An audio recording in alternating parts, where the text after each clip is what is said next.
everyone. Welcome inside the Red Earth Production Studios for another edition of YBM Cast. Today I've got my partner, Mitch Thomas. Mitch, how you doing?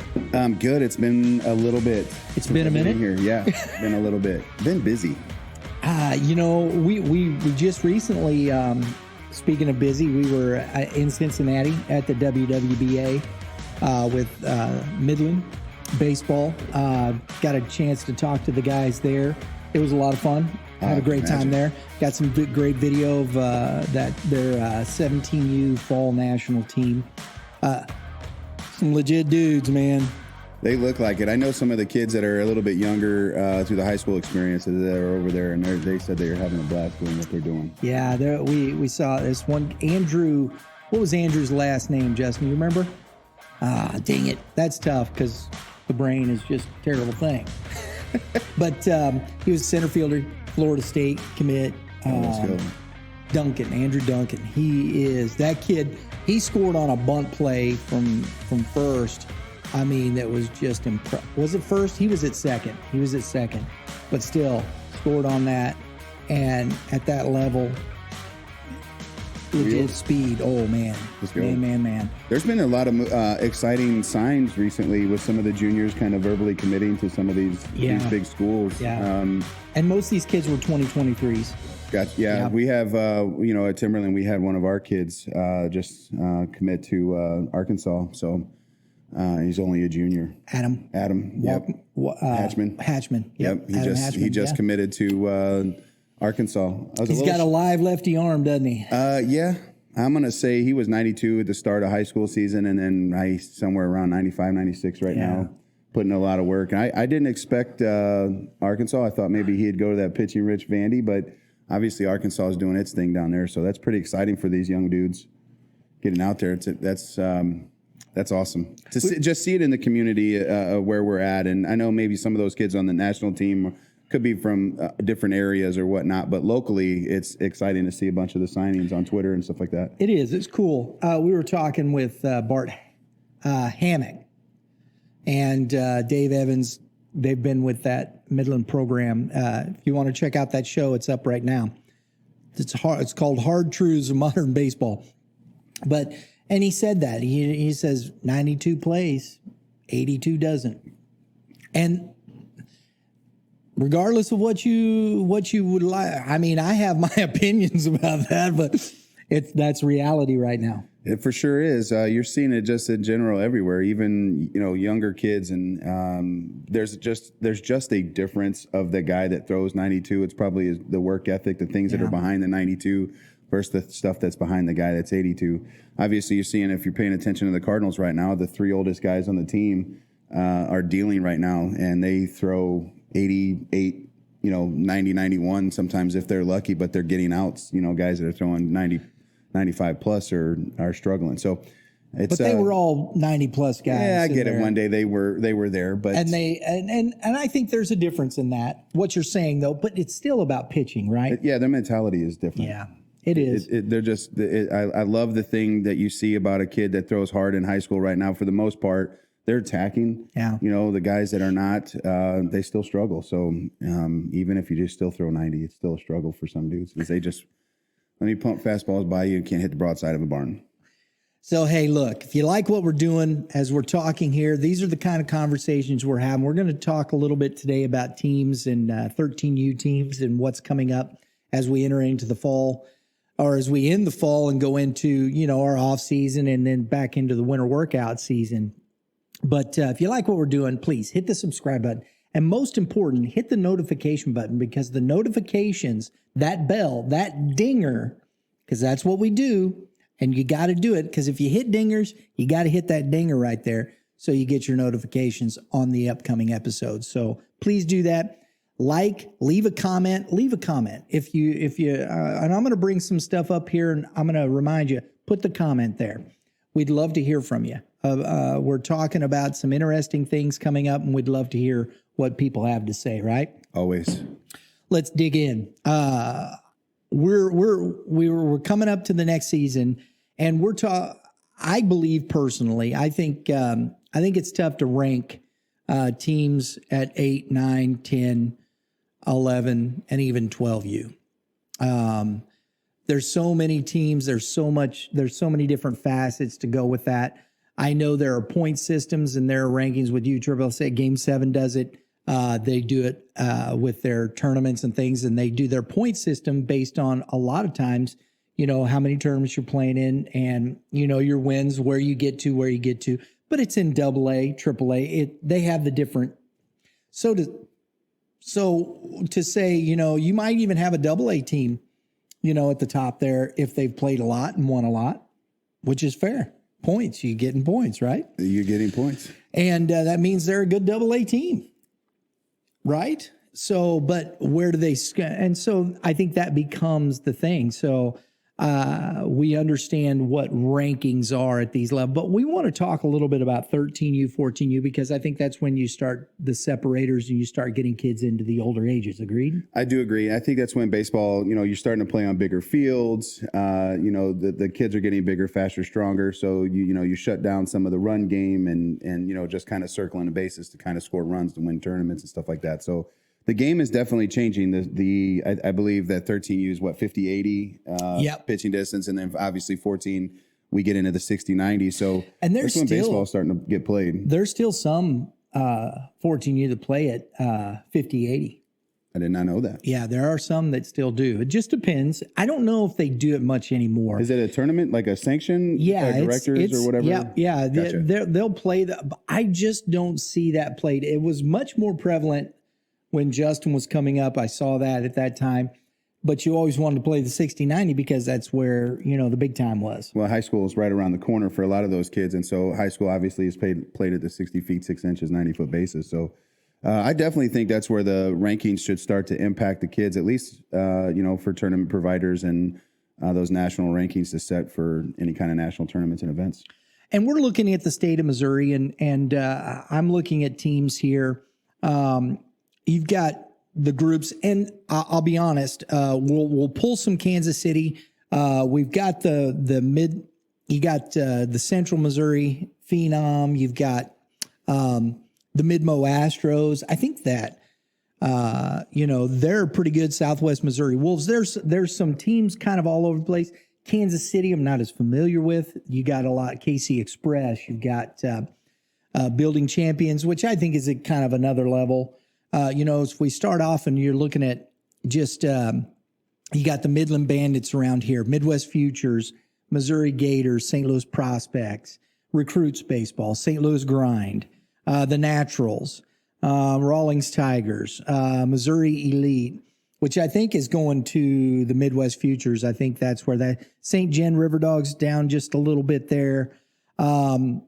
You've got now the Midwest Rebels are in there, your group, the Tribe. And then you have the Missouri Mariners, which I think works out of your facility. Nope, they got their own now. Do they really? Yep, they do. They moved where the Grind facility used to be. Is that right? Yeah, and the Grind actually has a new facility as well over by St. Dominic. Oh, cool. Okay, so the Grind was over there by Strell. Correct. Right? That's where the Mariners moved to. That's where the Mariners moved to, and see, there you go. That all happened since late July or early July, one of the two. So in the last month, there's been a lot of movement there. So we have Gas House and actually PBA that are inside the Hitting Zones facility, along with Tribe. And PBA, Premier Baseball Academy. Mm-hmm. So you have Gas House Baseball too, which was the Stallions and the Sting merged together. Correct. So we've got a lot of stuff. Missouri Red Hawks, Adidas Athletics, Nick Herron's group over there, James Ahern's group, the Red Hawks, Jiminy Pete. There is a lot. St. Louis Bears, Floyd's group down there. And as I said, the Midwest Rebels. So there's a lot of groups here we could talk about. You got the Warriors Baseball Club over in Columbia. 417 is part of Marucci Midwest now down there, along with, I think that's where the Nationals, the Midwest Nationals were. That's all part of Marucci Midwest. You have the Midwest Mavericks down there. I think you might have a couple of smaller clubs in that space down there. I'm not quite sure. But those are the two big ones there. Up in Kansas City, you have the Express. Like I said, Building Champions. And you got, I think the Rawlings Tigers are up in Kansas City now. Geez, I know Prodigy. Gosh, what else? Oh man, see, that's what I mean. It's terrible that I don't remember a lot of the. Well, Kansas there's City a lot of groups. teams in general, especially at these age groups and that 13. Well, these now moving up to that 13, 14U age group, and obviously there's a lot of teams. So, for me, this is my first year into getting into the rankings or seeing rankings, seeing being able to scroll through things and seeing teams across the area, kind of how they're doing and things like that. I've been in softball for such a long time, and then last year getting back into the high school age group for baseball.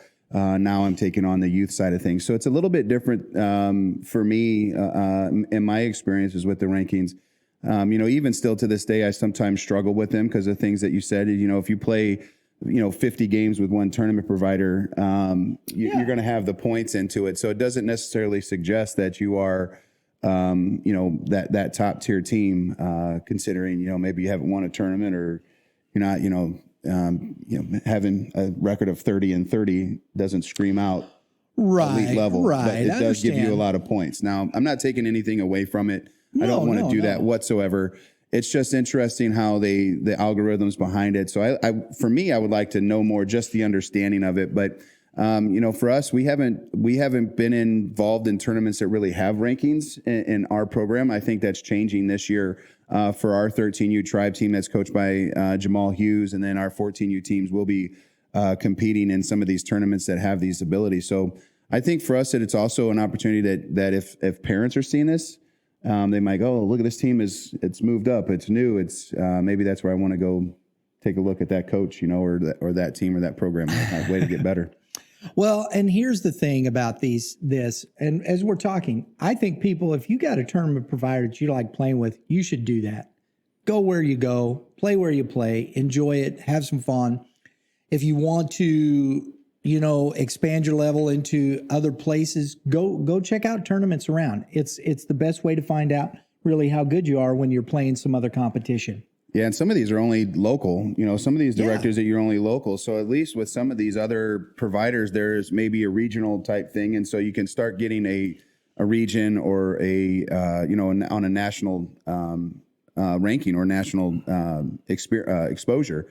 So I think some of it is nice to be a part of, kind of both. But again, goes back to the rankings. What if one team only plays half their tournaments with one provider that gives that information, and then they won maybe 3 tournaments in a different one. Exactly. And that's where, I think if you're talking about just ranking teams, that's where it gets difficult because they've played over here. You see this, but do you see this over here? And that's where I think it gets a little skewed at times. I would love to see this as just on a personal side note, that if you do have a AA team that is really good in our area, that say it's 32-10, I think next year our directors should. Oh, they will. Oh, I didn't know that's a thing. Oh, yes, it is. In fact, because we work, as you know, we work closely with Game 7 Baseball. They're a partner of ours. And by the way, game7baseball.com. Go get your team ready. Great fall stuff. Got a fall tournament coming up this weekend, folks. So go ahead and get in it. I don't think you could do it now. The schedule's out already. It's Wednesday. So I'll, next get one. the next one. Get the next one. Dave and Dave, they do a great job. And that's one of the things we talk about a lot. If they discuss this quite frequently. If they got a team, is just beating everybody up, it's well, you're not really a AA team.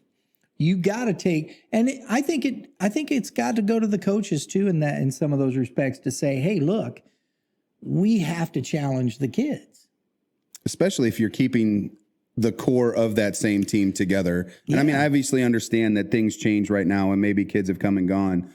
Or go, but at the end of the day, you have to challenge those young men. I mean, you're doing a disservice if you don't move them to a position to get better, because they're not going to be prepared for high school. So that's nice. That's nice to hear and see that some of these directors are looking at games being played and things like that, and making changes. So let's talk about a few now. Of course, these teams have been around a while. Jeff Sauer's squad, the Missouri Gators, coming off a really good year. They were challenged. They kind of, even in 11U, I remember Jeff saying they kind of struggled, but this year they bounced back. They had a really good season. I think they're at the top of the heap. You got Don Rogers' group with the prospects, the UA prospects. You got Coach Rollo, his Rawlings Tigers. But there's a team out of Springfield that I think sits at the top right now, even over maybe some of the Kansas City ones, because I've seen them play throughout. I followed them throughout their 12U season, and they were beating teams from Kansas City regularly. They were finishing top 2, top 3, top 4 in major national events, and that's the Midwest Mavericks there. And going into 13U, I think the number one team in the state is that squad. I say that pretty confidently, even over building champions and some of the bigger programs in Kansas City and here in St. Louis, and their record kind of shows that. So, but see, they didn't play. I'm looking at Game 7. I'm looking at some of the other tournament groups, and they didn't play those. They were playing, in these other national events. Perfect Game, that type of thing, bigger events. Well, so you got to look at some. That was our question, but I followed them, so it was easy to kind of see. Jeff Sauer, same thing. He went to some bigger events. You got to see where they were at and whatnot. Rawlings Tigers, I know they do a lot of the same things. Correct? Yeah, I mean that's the thing that's tough. Again, going back to these rankings, is if you have one team that's just playing a bunch of the same tournaments. And not really challenging themselves, are they really truly ranked where they should be or could be? Right. I didn't know much about that. The team that's down south, the Midwest Mavs, the Mavericks. Yeah, I had a brain fart there. But when you started talking about them, I started looking them up and some of the things that they do for their teams, and it just started to reach out to these coaches down there and just seeing. I'm nosy. And so, and I don't mean it in a negative way. I want to learn. I want to learn how to be a better organization, a better facility, all those better things. And, some of the things that we talk about is where you draw kids from. You don't have the volume that we have here. And so maybe it's a little easier to draw when you're one of the better teams in that town. They might have 50, 60 kids show up for an age group where, here it's very difficult to do that because we do have so many teams here. And I learned that what they do down there is just on a different level. I mean, it's the commitment that the directors and coaches have to the families and the players. I'm not saying that's not here. It's just they just do things a little bit different. They don't play with big time rosters. You don't have 15, 16 kids on a roster. They have smaller rosters. And when it's baseball time, they play baseball. It is baseball all in. And, some of our programs here are not that. And we did our winter workout tour, and this team here, 12U, we have them on video. That's great workout. They are. But still, though, everybody on that team pitches. That is unique. That doesn't happen. And so when you're getting up in these higher and more competitive situations, how many arms do you have? And I think that does come into the thought process a little bit. And as we talk about these things, it'll be interesting to see where these rosters are. And is that the difference between ranking a team higher than the other? Because they're going to run out of arms at the end of a tournament, whereas maybe this team doesn't. That's very true. And we had talked about that, I think, on some of our other episodes on their kind of their roster building. And, if they have 11 kids, they have 11 kids who can pitch. It's amazing that they have 11 kids who can pitch, 11 kids that can hit, and 11 kids that can play defensive positions. So, I'm curious on what's going to happen as they get older, in their older age groups, when some of these kids start to maybe become individualized in their skill set. And I maybe that's not the routine, but having those conversations with some of those guys, again, 11 kids who can pitch, they have the ability to get that. I don't know that I can handle 11 kids who can pitch. I have 11 kids that can throw a baseball, but I don't know that they can pitch. They have 11 guys that can pitch. And so it's an interesting, and they draw a couple kids from just, 20 minutes away, 30 minutes away. They got kids that drive an hour, 2 hours, maybe to show up. It's not often, but They do, and so again, they're drawing from a little bit smaller pool of kids, which they can then be choosy on their talent. And so, for the guys here in St. Louis, I think it's a struggle. So it does say a lot about the teams that are on top of this list on what they're doing to get those kinds of athletes in, or the coaches that are there. Sauer, Rollo, and Rogers. I know those guys. Those guys are going to put in a good practice, and so I believe that they can be a top 5 team. I also know them personally. So, I have personal feelings towards them as far as what they're going to do. We got to, and I'm hoping one of the things that we'll try and do is get some of these guys on the show and talk a little bit about their teams and rankings and things like that, because I think it's interesting. And as we finish up here today, I want to just kind of shout out some of these AAA teams, which I think are right in the mid. One is an independent, Missouri Sticks. Mark Gerard does a great job with that group. Got a lot of talented kids. It'll be interesting to see how he is in that mix, right? St. Louis Naturals has a couple of really good teams, 3 good teams, I think, at that age level. Yeah, I thought they had I thought it was their 14U group that is moving up to 15U. I could be wrong. Yeah, yes. That was really, 14, really yeah, talented. yeah. And they were playing up in a couple of tournaments last year. And I know they beat up on our 15U team pretty bad. Yeah. You got St. Jen River Dogs down there. You got another Missouri Gators team that I think is really good. Coach, I got to put my glasses on. Sitterlet does a good job. So I think, and then you got to look at that Midmo Astros. The Midmo Astros, you have Bros Brothers down in that Springfield area. We're hoping to get. How is that spelled? What? Bros Brothers. BROS. Bros Brothers. That's awesome. The first they're thing that down around the Springfield area, they're out in a smaller area and whatnot. Like Nixa, kind of, or no, it's on back east, and I'm hoping to get in a winter workout tour with those guys this year.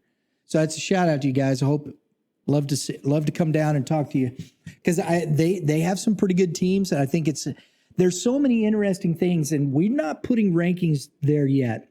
But as we go through this is a big subject. We're going to talk about teams. We're going to put teams, and we're going to see what we can come up with and see if we can head into the season with a semblance of where we think these teams are. I have a random question. This should have maybe asked it a long time ago. Is this rankings from summer 2021 and fall? Or is this fall of 21 and summer 22 rankings? This going to be based on what we saw from last year. So 2021 summer into that and seeing where those guys are. I meant the ones that we're looking at right now. Those are those from. Yeah, what we're looking at here, it's just names. I'm not putting the rankings. Although the one that like I said, the Midwest Mavs stream I know is legit, but. I'm not going to set anybody else in place just yet because I haven't really followed. I think, when we look at some of those major teams, I think that, Jeff Sauer's team is probably right up there in that top. Yeah. They are. Coach Rollo. But we don't have enough information from Kansas City, and that's one of the things I want to really push towards. Well, I'll let you know if we ever go to Kansas. I actually like to go to Kansas City and play ball and Columbia. I know that Gas House is now in Columbia now. Very good. Dan's brother, I believe, is opened up a couple. I believe he has a nice little 14U team. I know our 14U team is moving up. One of our 14U teams is moving up to the AAA level, so I'd like to see them, get into some of these rankings too. And the Central Missouri Phenom, I've had a chance to watch them. And they're getting better. That group there, they're really pulling talent to it. They're having a lot of success there. Yeah, I've had the opportunity to see them play in some games, and so I like that team. That would have been the 14U team that I saw last year. So they would actually be moving up to the high school age group. But I thought that team was pretty good. I think that's correct. I could be wrong. Yeah, it was only a couple months ago, but there's a lot that's been going on since then, so I might not be accurate. But they were a good team. There you go. We've got a lot to talk about over the next, 3 months before we get into the winter workouts, guys. And we're going to be doing that. We're going to break down some teams. We're going to start looking at rosters. We're going to start putting some things together that way and talk individually. Hopefully we can get some of these coaches to come on the show, talk to us about what they think And I think it's going to be a really fun time, a really interesting time to kind of see where we're going into the 2022 season. Yeah. Absolutely. I think what we could learn about these people and these coaches coming on here, just kind of the commitment that they have to the team, and then the team has to the coaching staff and the level of play. And then I think that's going to project to the families out there. This is what it takes if you truly want your kid to be what you think that child could be or that athlete could be.